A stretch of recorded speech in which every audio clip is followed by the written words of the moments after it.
Have you been hearing something out there about the endangerment finding? It's a wonky term that refers to the recent actions of the Environmental Protection Agency, aka the EPA.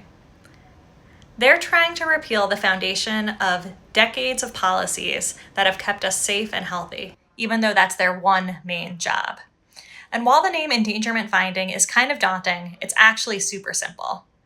In 2009, the EPA issued a finding based on a mountain of science that greenhouse gas emissions released by burning fossil fuels put us all in danger.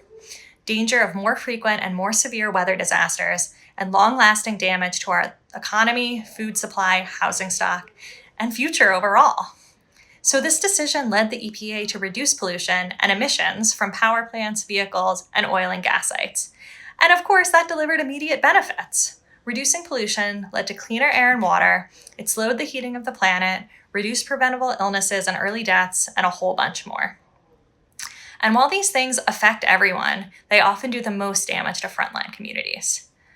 Fast forward to 2025. Now we're fighting with the EPA itself to keep this landmark finding and all those rules and policies in place. Obviously, this is a terrible move. Abolishing the finding will have long-term and severe impacts on all of us, but it will most immediately impact people living in harm's way on the front lines of the climate crisis. Those that are largely Black, Brown, Indigenous, and low income, those living close to fossil fuel operations, people with chronic diseases like asthma, the oldest and the very young, people who work in extreme heat, and many more. So what are we doing? We're speaking out and we're spreading the word. The comment period on all of this to repeal the finding is now open at the EPA, and we can help you submit a comment.